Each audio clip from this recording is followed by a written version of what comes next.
నమస్తే. నటి మీనా రాజకీయాల్లోకి వస్తుంది అని చెప్పి వార్తలొస్తున్నాయి. అది కూడా రోజాకి వ్యతిరేకంగా ఉండబోతోంది అన్న వార్తలు చాలా వినిపిస్తున్నాయి. దాన్ని విశ్లేషించడానికి మనతో పాటు సీనియర్ జర్నలిస్ట్ దాము బాలాజీ ఉన్నారు. ఆయన అడిగి తెలుసుకుందాం. నమస్తే సార్. నమస్తే సార్, నటి మీనా రాజకీయాల్లోకి వస్తుంది అని చెప్పి చాలా వినిపిస్తున్నాయి వార్తలు. అది ఎంతవరకు నిజమంటారు? పైగా రోజాకి వ్యతిరేకంగా వెళ్ళబోతోంది అనేసి ఆమెను తట్టుకోగలదా? అంటే ఇది దాన్ని ఏమంటారు, మన ఎద్దినిందంటే దూడని కట్టేసినట్టుగా ఉంటుంది.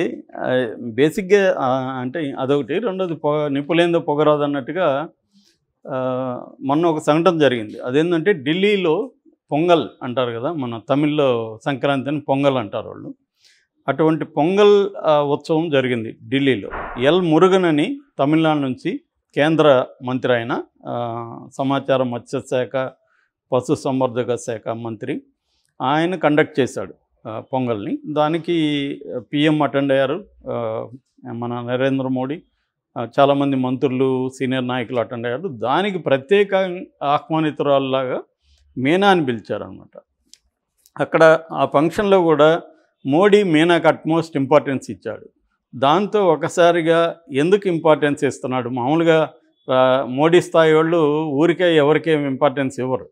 వాళ్ళు ఎవరికైనా ఇంపార్టెన్స్ ఇస్తున్నారంటే దాని వెనుక ఒక రాజకీయ వ్యూహం ఉంటుంది ఖచ్చితంగా.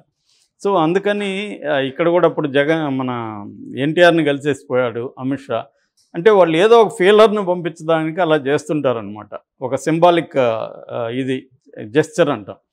సో అలాగా ఆమెని ఎందుకు అలా చేశాడు? ఏమి కూడా ఎందుకు ఆ ఫంక్షన్కి వెళ్ళి పాల్గొనింది? ఎందుకంటే అది క్లియర్గా పొలిటికల్ ఫంక్షన్. అది దాంట్లో వేరే సినిమా వాళ్ళు ఎవరు రాలేదు. అలాంటప్పుడు ఈమె ఎందుకు వెళ్ళింది అని అన్నప్పుడు కొంత మీడియా పర్సన్స్ ఆరా తీసినప్పుడు వాళ్ళకి వచ్చిన ఇన్ఫర్మేషన్ ఏంటంటే ఈమె బీజేపీలో త్వరలో చేరుతుంది, అందుకనే ఆమె కూడా వెళ్ళింది ప్రత్యేక ఆహ్వానితురాళ్ళగా. మోడీ కూడా అంత ఇంపార్టెన్స్ ఇచ్చాడు ఆమెకి. అంటే మోడీ ఇద్దరు ముగ్గురు ఉన్న ఫోటోలు, ఆమెతో కలిసి ఉన్న ఫోటోలు కూడా బయటకు వచ్చాయన్నమాట. అక్కడ ఎక్కువ మంది కూడా జనం వేరే వాళ్ళు లేరు. సో మీనాకు అంత ఇంపార్టెన్స్ ఇచ్చారంటే ఖచ్చితంగా ఆమె రాజకీయాల్లోకి రాబోతుంది. ఎందుకంటే ఎలక్షన్లు దగ్గరలో ఉన్నాయి కాబట్టి ఇప్పుడు వాళ్ళకి కూడా సినిమా వాళ్ళు అవసరం. వాళ్ళ ప్రతి చోట మనం చూసినప్పుడు మోడీ కానీ బీజేపీ కానీ ప్రతి రాష్ట్రంలో కూడా సినిమా వాళ్ళని ఉపయోగించుకోవడం ఎలక్షన్లలో స్టార్ క్యాంపెయినర్లుగా కావచ్చు, లేకపోతే కొన్ని ప్రత్యేకమైన నియోజకవర్గాల్లో వాళ్ళని ఫోకస్ చేయడం కావచ్చు, లేదా పార్టీలకు తీసుకొని వాళ్ళని క్యాండిడేట్లుగా పెట్టడం కావచ్చు. రకరకాల పద్ధతిలో సినిమా గ్లామర్ని, సినిమానే కాదు క్రికెట్ కావచ్చు, ఎనీ సెలబ్రిటీస్ని వాళ్ళు ఏంటంటే బీజేపీకి ఉండే స్ట్రాటజీ ఏంటంటే ప్రతి రాష్ట్రంలో కూడా ఆయా రంగాల్లో నిష్ణాతులుగా ఉండి ఒక పేరు ప్రఖ్యాతులు ఉండి వాళ్ళకంటూ ఒక ఇమేజ్ ఉంటుంది కదా, ఆ ఇమేజ్ ఉన్న వాళ్ళని వీళ్ళు ఏదో రకంగా ఉపయోగించుకోవడం అనేది ఎప్పటి నుంచో చేస్తున్న ఒక స్ట్రాటజీ అనమాట బీజేపీ. ఇక్కడికి వచ్చినప్పుడు కూడా ప్రొఫెసర్ నాగేశ్వర లాంటి జర్నలిస్టులను కూడా వాళ్ళ ఇంటికి కూడా వెళ్ళారు నడ్డా. అంటే ఒక సింబాలిక్ జెస్చర్ వాళ్ళు పంపిస్తారు. రెండోది ఒక ఇన్ఫ్లుయెన్సర్లు వీళ్ళంతా. మనం ఎట్లాగైతే సోషల్ మీడియాలో ఇన్ఫ్లుయెన్సర్లతో మనం మాట్లాడుతుంటామో మనకు అవసరాలు వచ్చినప్పుడు బ్రాండింగ్ లాగా వాళ్ళు. సో అలాంటి ఇన్ఫ్లుయెన్సర్లు సమాజంలో వివిధ ఫీల్డ్లో ఉండే ఇన్ఫ్లుయెన్సర్లని బీజేపీ కలవడం, వాళ్ళని ఉపయోగించుకోవడం అనేది జరుగుతుంటుంది. అయితే ఇక్కడ మీనా విషయంలోకి వచ్చినప్పుడు మీనాకి పెద్దగా సినిమాలు లేవు ఇప్పుడు. ఆమె ఆల్మోస్ట్ రిటైర్మెంట్లో ఉంది. ఓన్లీ ఒక టీవీ షో జడ్జిగా మాత్రమే ఉంది. కాబట్టి ఆమెకు కూడా రాజకీయాల్లోకి వెళ్ళాలా అనే కోరిక ఉండొచ్చు. ఆల్రెడీ విజయశాంతి ఉంది, జయసుధ ఇక్కడ మొన్న జాయిన్ అయింది, అక్కడ ఖుష్బూ ఉంది, అనేక రాష్ట్రాల్లో కూడా సినిమా వాళ్ళు ఉన్నారు. అంతకుముందు కూడా జయప్రద ఉంది, ఇంకా మన జయలలిత సంగతి తెలిసిందే. సో అలాగా సినిమా రంగం నుంచి అనేక మంది మహిళలు కూడా రాజకీయాల్లో వెళ్ళి రాణించిన సందర్భాలు ఉన్నాయి. సో మనకి నవనీత్ కౌర్ కూడా తెలుగు, ఆమె కూడా ఎంపీగా ఉంది. సో ఈ కాంటెక్స్ట్లో మీనా కూడా రాజకీయాల్లోకి రావచ్చు అనేదైతే ఎక్కువ మంది నిర్ధారిస్తున్నారు. ఆమె అయితే అనౌన్స్ చేయలేదు. అట్లాగే వాళ్ళ కుటుంబ సభ్యులు కూడా ఖండించారని కూడా వార్తలు వచ్చాయి. మాకైతే ఇన్ఫర్మేషన్ లేదని. ఇవన్నీ మామూలే. వాళ్ళు ఒకసారి డిసైడ్ అయినప్పుడు ఎప్పుడు అనౌన్స్ చేయాలనేది కూడా వాళ్ళకి ఒక క్లారిటీ ఉంటుంది. అప్పటి వరకు ఖండిస్తుంటారు. ముందు రోజు వరకు కూడా ఖండించి మరుసటి రోజు అనౌన్స్ చేసిన సందర్భాలు ఉన్నాయి. ఇదేంటంటే రాజకీయాల్లో టైమింగ్ అనేది ఇంపార్టెంటు. సో ఎప్పుడు ఎలా ప్రాపర్ ప్లాన్ చేసుకొని, రెండోది టర్మ్స్ అవన్నీ మాట్లాడుకోవాల్సి ఉంటుంది. నేను చేరడం వల్ల నాకేంటి ఉపయోగం అని ఈమె అడగచ్చు. అంటే నాకు ఎక్కడ కంటెస్ట్ చేయమంటారు ఏంటి, ఇవన్నీ మాట్లాడుకోవాల్సి ఉంటుంది, విధి విధానాలు ఇవన్నీ. అందుకని కూడా అనౌన్స్ చేయకపోవచ్చు. ఏదేమైనా అనౌన్స్ చేస్తారని అంటున్నారు. సో ఇప్పుడు ఆమె ఎక్కడ నిలబడుతుంది అనుకున్నప్పుడు నగిరిలో నిలబడుతుంది అనేది ఒక ఇది వస్తుంది. ఇది మరి ఎవరైనా కావాలని పుట్టించారా లేకపోతే నిజమా అనేది మనకు తెలియదు. ఎందుకంటే నగిరిలో రోజా ఉంది, ఆమె కూడా సినిమా, వీళ్ళిద్దరు కలిసి కూడా నటించిన సినిమాలు ఉన్నాయి.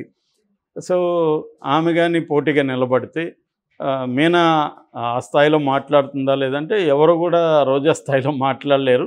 కానీ ఈమెకి గ్లామర్ ఉంటుంది, ఈమె వెనక పోలరైజ్ అయ్యే అవకాశాలు ఉన్నాయి. ఎందుకంటే ఈమె కూడా పబ్లిక్ పేరు, మీనా కూడా. రోజా అంటే ఓవర్ ఎక్స్పోజ్డ్ ఆల్రెడీ ఆమె. ఒక్కోసారి ఓవర్ ఎక్స్పోజ్డ్ వల్ల కూడా నెగిటివ్ అవుతుంది. అంటే ఎక్కువ ఎక్స్పోజ్ కాకపోతే ఒక మిత్ ఉంటుంది జనంలో, ఆ మిత్తు పోతుంది. సోషల్ మీడియాతో ప్రాబ్లం అది. మనం ఎక్కువ ఓవర్ ఎక్స్పోజ్ అయిపోవడం వల్ల జనంలో మిత్తు పోయి ఈమె కూడా మనలాంటి మనిషి అన్న ఫీలింగ్ వచ్చేయడం వల్ల కూడా ఒక గ్లామర్ ఆస్పెక్ట్ పోతుంది. సో అది రోజా విషయంలో కొంత జరిగింది కూడా. ఎందుకంటే ఆమె జబర్దస్త్లో ఉండి విపరీతంగా ఆమె ఫోకస్ అయిపోవడం వల్ల కూడా జనాలకి ఈమె సినిమా మనిషి తప్ప రాజకీయ మనిషి కాదు అన్న ఫీలింగ్ కూడా వచ్చింది.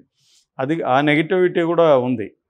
సో అందువల్ల తెలివిగా మీనాను అక్కడ పెట్టబోతున్నారు అనేది చెప్తున్నారు. మీనా కూడా ఎలా మాట్లాడుతుందో మనకు తెలియదు ఇప్పటివరకు. రాజకీయాల్లో ఆమె రాలేదు కదా. వన్స్ రాజకీయాల్లోకి వస్తే ఎవరు ఎలా మాట్లాడతారో మనకు తెలియదు. అంతకుముందు సైలెంట్గానే ఉండొచ్చు. పవన్ కళ్యాణ్ కూడా మనం ఎక్స్పెక్ట్ చేయలేదు కదా అంతకుముందు. సో అలాగా ఒకసారి రాజకీయాల్లోకి వచ్చినాక ఆమె ఎలా మాట్లాడుతుందో తెలియదు. ఖచ్చితంగా ఇంకా రాజకీయాల్లోకి వచ్చినాక ఆమె కూడా రోజాని తిట్టాలి, రోజాకి యాంటీగా మాట్లాడాల్సి ఉంటుంది.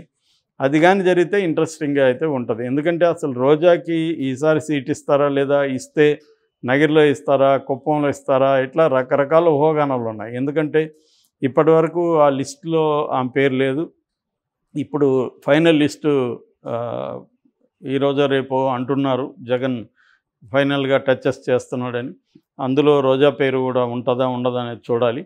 ఒకవేళ ఉంటే మాత్రం రోజాకు పోటీగా నగరి, ఎందుకంటే అక్కడ తమిళ బలంగా ఉంటుంది, తెలుగు కూడా ఉంటుంది. అది బైలింగ్వల్ ఏరియా అన్నమాట. మొత్తంగా మ్యాక్సిమం తమిళ వాళ్ళు ఎక్కువ ఉంటారు అక్కడ.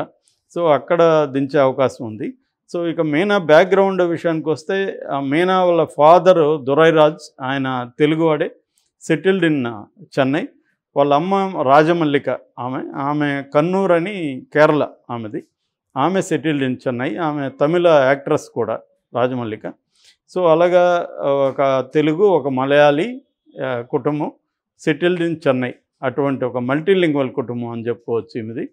సో ఈమె చిన్నప్పుడే యాక్టింగ్లో కూడా వచ్చింది. బాలనటిగా చాలా సినిమాలు చేసింది.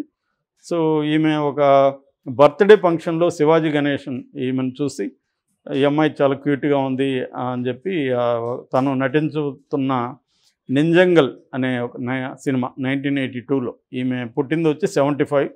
సో ఇది 1982లో ఫస్ట్ ఆమె అరంగేట్రం చైల్డ్ ఆర్టిస్ట్గా చేసింది నింజంగల్ అనే సినిమా శివాజీతో. ఆ తర్వాత శివాజీతో చాలా సినిమాలు చేసింది బాలనటిగా. ఈవెన్ రజనీకాంత్ కూడా బాలనటిగా చేసి తర్వాత మళ్ళీ హీరోయిన్గా కూడా చేసింది, కమల్ హాసన్తో చేసింది.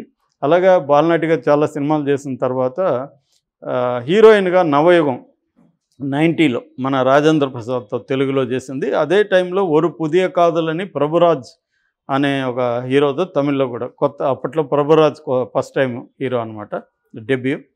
దాని తర్వాత ఆమెకి బ్రేక్ వచ్చింది వచ్చి ఎన్ రాసావి మనసినిలే అనే ఒక సినిమా 91లో రాజ్ కిరణ్కి జోడిగా చేసింది. దాన్నే మొరటోడు నా మొగుడు అని తెలుగులో రీమేక్ చేశారు. దాని తర్వాత ఆమె తెలుగులో సుందరకాండ, చెంటి, సూర్యవంశం, అబ్బాయి గారు ఇలాంటి చాలా సినిమాలు చేసి వెరీ పాపులర్ అయింది. ముత్తు మనకు తెలుసు, అది డబ్బింగ్ సినిమా అయినప్పటికీ కూడా తెలుగులో పెద్ద హిట్. ఈ ముత్తు జపాన్లో కూడా పెద్దగా ఆడి మీనాకు కూడా జపాన్ వాళ్ళు అభిమానులు అయిపోయారనమాట. దాని తర్వాత ఆమె కొంత గ్యాప్ వచ్చిన తర్వాత విద్యాసాగర్ అనే ఒక సాఫ్ట్వేర్ ఇంజనీర్తో 2009లో బెంగళూరులో పెళ్లి చేసుకుంది. వాళ్ళకు ఒక పాప నైనిక అని. ఆ పాప కూడా మన విజయ్ సినిమా తెరీలో బాలనటిగా చేసింది. ఆయన మొన్న లాస్ట్ ఇయర్ చనిపోయాడు వాళ్ళ హస్బెండ్. అంటే పోస్ట్ కోవిడ్ దీంతో లంగ్స్ ఎఫెక్ట్ అయ్యి చనిపోయాడు. ఆ మధ్య కూడా వేరే ఎవరినో పెళ్లి చేసుకోబోతుందన్న వార్త కూడా వచ్చింది. చాలామంది నమ్ముతున్నారు కూడా నెక్స్ట్ మ్యారేజ్ కూడా అయిందని. కానీ అఫిషియల్గా అయితే